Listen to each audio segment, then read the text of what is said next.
guys, it's your girl Nici, and we're getting into Reddit in a new section. We're gonna do a little bit of a scary story. I have one for you. It is a two-part series, but we only have one part right now. But, but, ladies and gentlemen, when that second part, hopefully our hearts will pump. Hopefully everything will go well. And if you enjoy it, leave a like, and I will get into the next one. Thank you for stopping by. Let's get into it.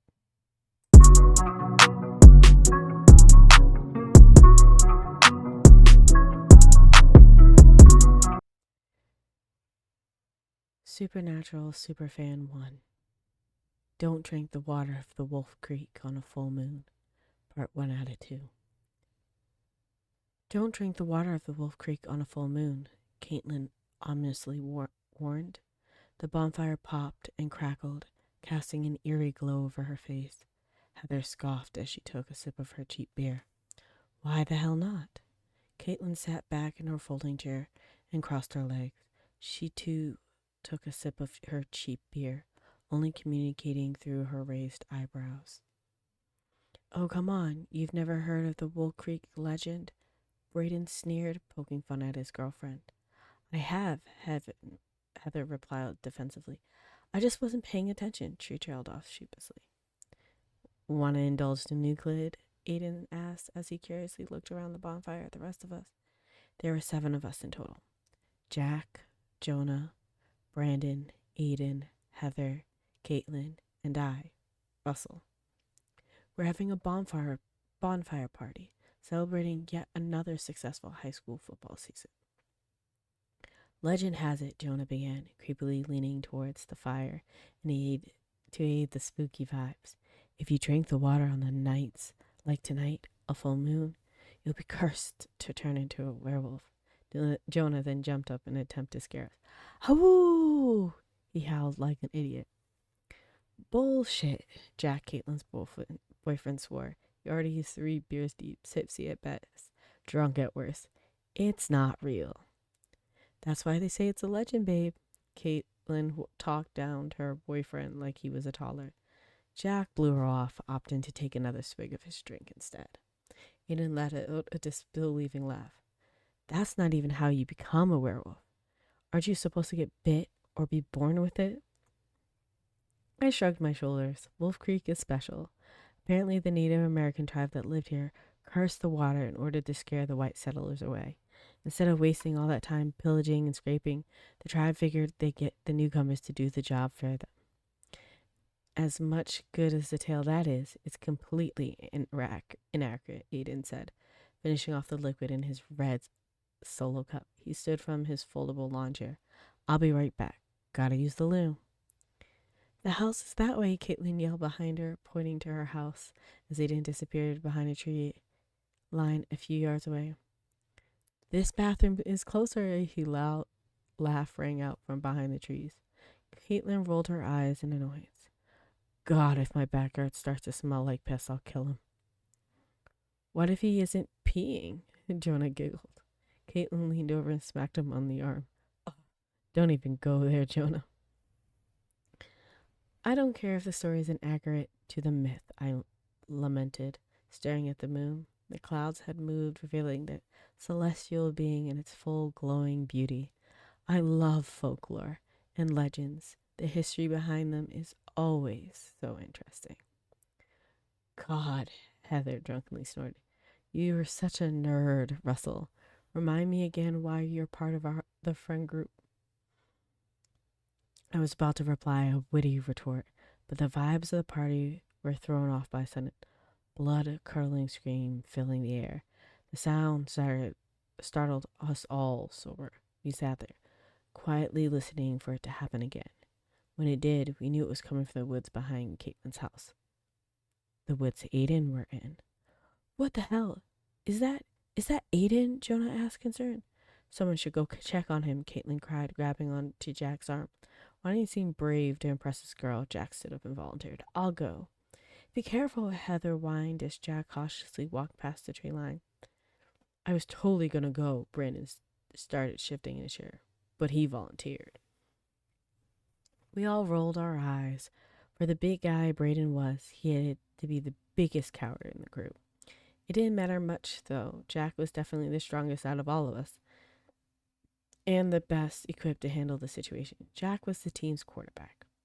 Brandon was the offensive lineman, Jonah our fullback, Aiden our wide receiver, and I was the linebacker. Caitlin and Heather were our strongest cheerleaders. We all watched for Jack eagerly, Aiden scream having stopped for the moment. An unsettling feeling fell over the rest of the group. What do you think it was? Heather asked Brandon. I don't know. New kid's probably just dicking around with us, Brandon responded. Caitlin pressed her lips into a thin line, not sure what to think on the matter. Jonah shifted in his seat nervously. Those screams sounded pretty genuine to me. I just hope he's okay, I added. Jack reemerged from the woods. He was slowly backing up. We looked at him confused, unable to see what he did. What's going on? Caitlin asked herself. Suddenly Jack's eyes widened. He turned and started running. Run! He yelled, pointing to Caitlin's house. Get inside now! Immediately after this, the massive gray wolf jumped out of the tree line, chasing Jack. It looked mean and angry. Holy shit, Jonah yelled, knocking his chair over as he frantically stood up, spilling his bottle of beer in the process. He lost his balance and tripped over the chair. I raced to help him up. That's a fucking wolf, Brandon shouted, scurrying away from the fire. That's a lot of Captain Obvious, Heather said, pushing Caitlin out of the way as she ran for safety.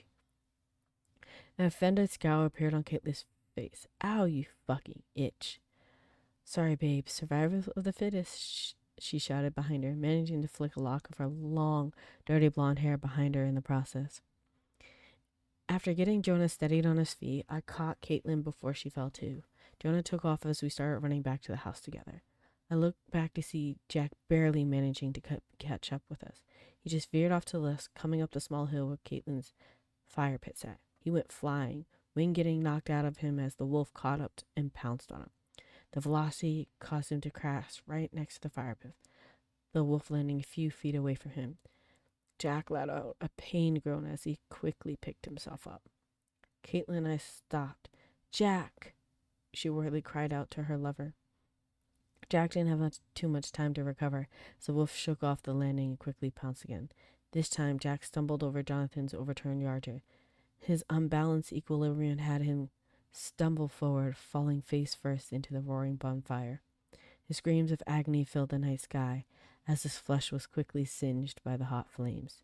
Jack flailed frantically, burning his hands on sizzling wood as he struggled to free himself out of the fire pit. To add insult to injury, the wolf pounced on him one final time. The creature snarled as it began clawing at Jack's back, effectively tearing him to shreds. The skin, muscle, and sinew flew everywhere as the aroma of burning hair and flesh reached us. The visceral cry left Caitlin's mouth as she watched Jack's movements come to a halt. His screams dimmed before stopping entirely, the only sounds left being the crackling of the fire and the wolf munching on his charred remains. Caitlin tried to run to him, but I quickly grabbed her wrist, preventing her from getting herself killed. Leave him, I pleaded. He's gone. Reluctantly, Caitlin followed the rest of us back to the house, wiping stray tears off her cheeks as we ran. Hurry, hurry, hurry. Get in while it's still distracted, Jonah ushered us through the glass back doors one by one. What the hell? Heather's breath shuddered as she tried to steady herself. Well, what do we do? Caitlin asked, panicked. Call the police, duh, Brandon said, pulling at his belt. No, we should call animal control, I countered. Does it really matter? We need to call someone. Anyone, Heather said. Heather and Jonah were standing by the door, staring horrified awe at the wolf. Jonah squinted at the glass before quickly walking away. We're safe in here, right? We should be, Caitlin assured him. Heather, get away from the windows just in case. Why? She scoffed. When did wolves evolve opposable thumbs and can open doors? Heather, Jonah warned. Heather didn't falter. Turned to face the rest of us who leaned against the back doors, defiantly crossing our arms. Relax, guys. I'll be fine. Thump. Oh, God, Heather started jumping off the door. It's the wolf. Thump, thump, thump. The glass should hold, Caitlin said, warily stepping back. Another thump of the glass rang out as the cliff charged one more time. This time the glass pines cracked against the wolf's brute force. It was hell-bent on getting into the house. Get away from the window, Heather, Brandon screamed. His words didn't seem to reach her. She stood there frozen in place, staring at the glass. Glass exploded everywhere as the wolf succeeded crashing through the door. Ah! Heather screamed. Glass shards pierced the skin on her hands, her arms, her face. The sickening crack filled the air as her skull bashed against the wall. The wolf had collided with her, the wild animal's momentum throwing her back against it. Blood poured down the side of her split-open head, her blonde-haired matting and turning crimson shade of red. Heather slumped down to the ground, leaning against the wall. Whimpers and shallow cries left her mouth as she tried to look beside her, trying to get the location on the wolf. Nice doggy, she whispered, finding the wolf looking at her dead in the eyes. The creature licked its lips before releasing a guttural snarl. It then brutally sunk its teeth into Heather's throat, ripping it out in one giant bite. Her body writhed as a muffled cry left what was left of her throat. Heather laid there powerless to stop her death, gurgling and choking on her own blood. Her blue eyes quickly faded to a dull shade of gray as the life drained from them. The wolf greedily lapped up the pool of blood, the mangled, broken glass footage he later left behind. Call the police, Caitlin began, hitting Brandon frantically, trying to get him to move faster than he already was. Hurry! I am, Brandon shouted, dialing the emergency line. It got Jack and Heather, Caitlin sobbed. I looked at the wolf as it feasted upon Heather's remains. The light from the moon illuminating the gruesome sight for everyone to see. Jadam! It probably got eaten too. The wolf suddenly stopped what it was doing, letting out a slight whine. At the same time, the moonlight that had been shining through the broken glass door dimmed significantly. The clouds had moved again, covering up the moon. What the hell? I commented as cracks and pops filled the hallways. The wolf began to jerk randomly, huffing and groaning in pain as its bones seemed to shift beneath its fur. But then there was no fur, just gray, hairless skin. The wolf kept morphing, its skin growing pink as joints and sockets snapped, fell into place. Brennan started to gag. Ugh! I think I'm gonna be sick. Caitlin covered her mouth with both hands, not knowing if she was keeping the puke or a scream in. A sense of vertigo overcame Jonah. He propped himself against the wall to keep himself upright. In a matter of a minute, the wolf was no more, and its place was a human one. 911, what's your emergency? Hello? Hello? Is anyone there? An impatient voice from Brandon's phone asked, bringing some of us back to reality. Nobody was able to answer, though. We just stood there, speechless, looking at the once wolf, turned man standing in front of us. He was naked, covered in Jack and Heather's blood. These freaking kids, man, I swear, the operator angrily sighed before hanging up. The wolf didn't get me. I am the wolf, Aiden grunted out menacingly in a gruff voice, wiping the blood off the side of his mouth as he stood to his feet. Ooh. Okay. That was an amazing story so far. Because I believe it's a part 1 of 2. Let me scroll all the way to the top. That was just an amazing, scary story. That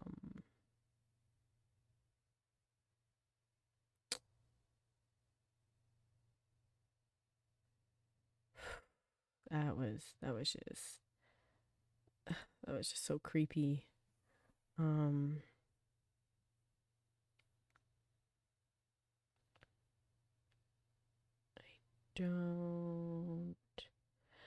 I'm trying to see if there's a part 2 already posted. It doesn't look like there's a part 2, but let me check No Sleep because it might be at the bottom of No Sleep. If there's a part 2, we're gonna go ahead and read that. Nope, there's only the part 1. Okay, guys, that was an amazing story. It's posted on Reddit. Supernatural Fan SPN. That's how it's written. fan one, super fan one, is the one who made this post. It gave me chills. I'm going to subscribe to the post. If they happen to write a second one, I will go ahead and read it to you guys. Thank you for joining me for this scary, scary story. And until next time, it's YG Nici. See you soon.